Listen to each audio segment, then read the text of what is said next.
Hello student, मैं Mukesh Yadav, class 12th physics में बच्चों मैंने आपको 11 चैप्टर क्लियर किए। आज फिजिक्स फर्स्ट पेपर है आपका लास्ट चैप्टर है। इसके बाद आपका सेकंड पेपर चालू होगा या तो न्यूमेरिकल चालू होगा फर्स्ट पार्ट का। तो इसमें चैप्टर है विद्युत चुम्बकीय प्रभाव। ये इकाई भी है, कई इकाई भी है। इसमें से 1 नंबर 2 नंबर 3 नंबर क्वेश्चन ज़रूर पूछा जाएगा। तो पहले इसमें बच्चों क्या पढ़ाना है? विस्थापन धारा। विस्थापन धारा किसे कहते हैं? तो विस्थापन धारा का मतलब होता है कि धारा तथा चुंबकीय क्षेत्र के संबंध को ही कहा जाता है विस्थापन धारा। धारा तथा चुंबकीय क्षेत्र के संबंध को ही विस्थापन धारा कहा जाता है। तो कहने का मतलब किसी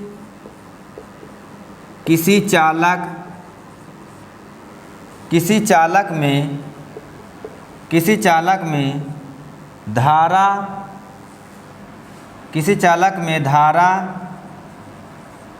चुंबकीय क्षेत्र उत्पन्न करता है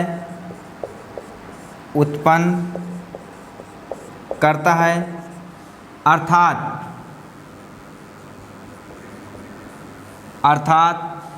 धारा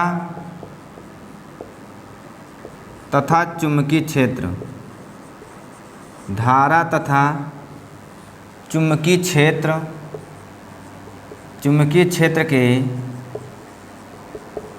क्षेत्र के संबंध को विस्थापन धारा कहते हैं। चुंबकीय क्षेत्र के संबंध को विस्थापन धारा कहते हैं। विस्थापन धारा कहते हैं यदि चुंबकीय क्षेत्र वेक्टर B किसी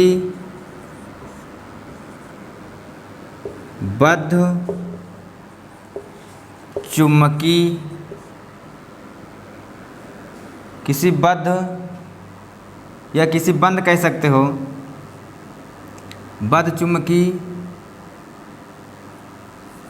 या तो बंद कुंडली कह सकते हो।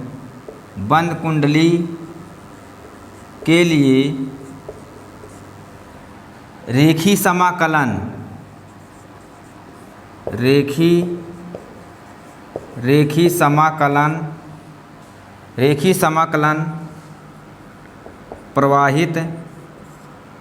प्रवाहित नेट धारा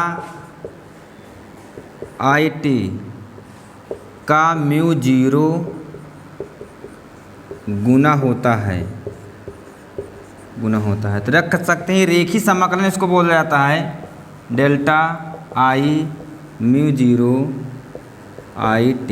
ये तो हम ऐसे भी कह सकते हैं कि चुंबकीय क्षेत्र और बंद कुंडली में धारा जो होती है उसका रेखी समाकलन μ0 जो होता है प्रवाहित नेट धारा का गुना होता है। यही विस्थापन धारा कहा जाता है। या तो हम कह सकते हैं कि धारा तथा चुंबकीय क्षेत्र के संबंध को हम कहते हैं विस्थापन धारा। जहाँ इसको आप लिख सकते हैं, जहाँ μ0 निर्वात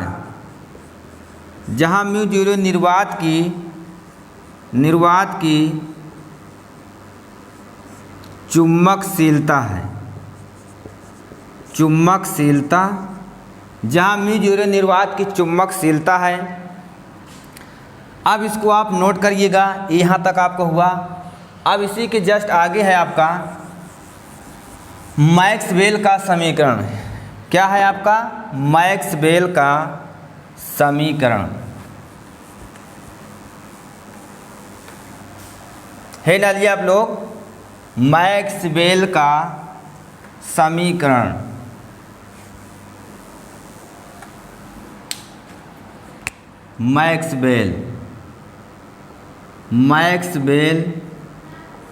मैक्सवेल का समीकरण।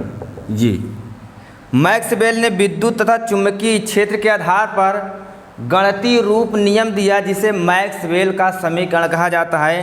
5-6 इसके समीकरण है, कभी कभी 1 नंबर पूछ लेता है कि मैक्सवेल का समीकरण लिखिए। जो पूछेगा विद्युत मैक्सवेल के अनुसार विद्युत का गॉस नियम के हिसाब से सूत्र लिखिए, मतलब 5-6 सूत्र होता है तो उसी के हिसाब से बताना है। तो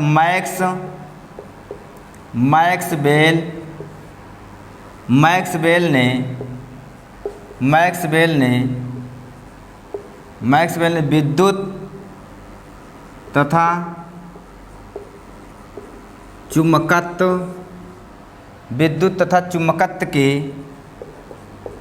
चुंबकत्व के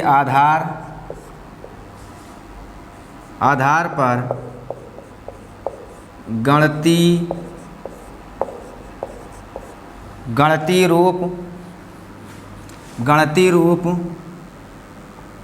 गणितीय रूप नियम दिया जिसे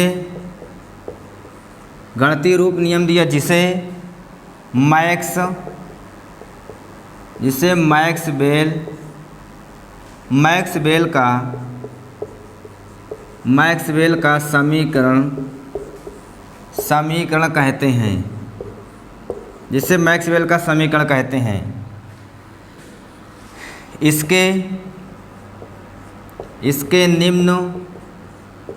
इसके निम्न समीकरण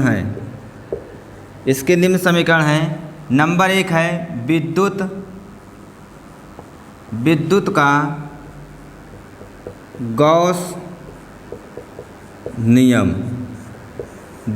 का गॉस नियम। इस नियम के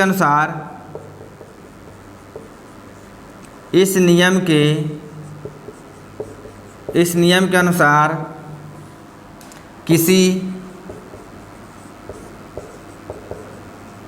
किसी बद्ध पृष्ठ से गुजरने वाले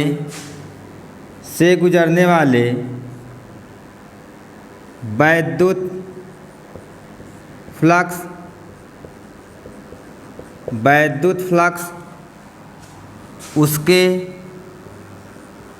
उसके कुल आवेश का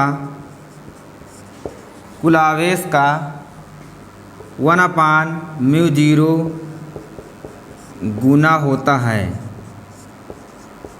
होता है। लिख सकते हैं EDA = Q × 1/ε0। तो गॉस का विद्युत का गॉस नियम पहला है। कहने के अनुसार किसी बद्ध पृष्ठ से गुजरने वाले वैद्युत फ्लक्स और उसका कुल आवेश जो होता है, वैद्युत फ्लक्स है आपका, उसमें कुल आवेश जो होता है उसके कुल आवेश का 1/μ0 गुना होता है। यही मैक्सवेल का समीकरण है। यही मैक्सवेल का प्रथम समीकरण है। ये पूछता है, यही मैक्सवेल का प्रथम समीकरण है आपका। तो यहाँ तक आपका प्रथम समीकरण हुआ। अब आगे देखना है चुंबकत्व का। चुंबकत्व का गॉस नियम।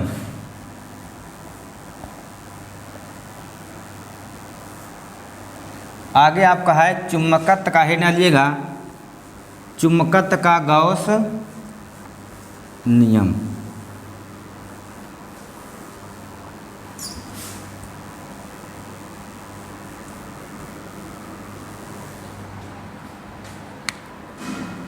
दूसरा है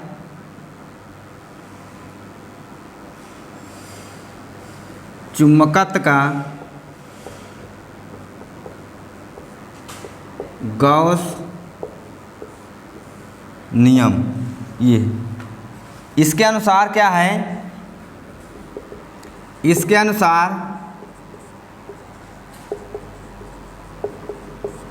अनुसार किसी बंद पृष्ठ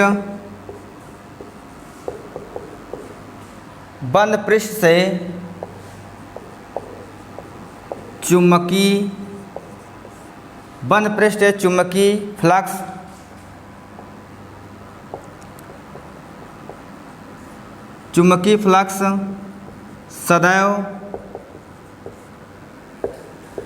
सदैव शून्य होता है। तो इसके अनुसार क्या होता है, बंद पृष्ठ के चुंबकीय फ्लक्स जो को मान जो होता है बच्चों, वो क्या होता है, सदैव शून्य होता है। Delta A equal 0। यह आपका दूसरा हुआ। अगर एग्जाम में पूछे कि मैक्सवेल के दूसरा समीकरण लिखिए तो आप कितना लिख देना है, विकल्प भी दे गया। या पूछेगा मैक्सवेल के अनुसार चुंबकत्व गॉस का नियम का समीकरण लिखिए तो आपको ये लिखना है। अब तीसरा ये है विद्युत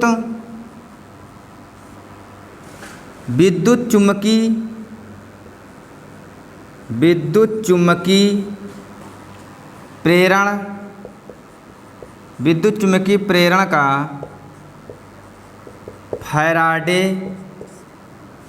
फैराडे का नियम ये है। इस नियम के अनुसार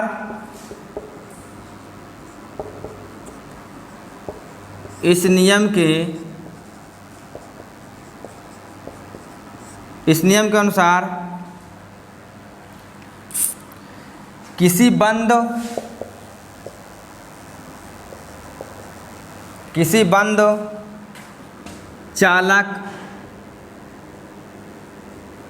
चालक में प्रेरित विद्युत वाहक बल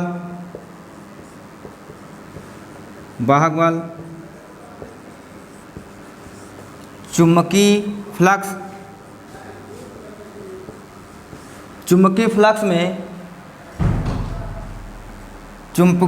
फ्लक्स में परिवर्तन की दर तथा ऋणात्मक होता है। इसको लिख सकते हैं E equal minus delta phi B upon delta T. तो आपको ये आपका एग्जाम में अगर पूछेगा कहानी मैक्सवेल कहानी तीसरा समीकरण लिखिए तो आपको मैक्सवेल का तीसरा समीकरण लिखना है। यहाँ तक मैंने आपको 3 समीकरण क्लियर किए। सभी बच्चों को बहुत बहुत धन्यवाद।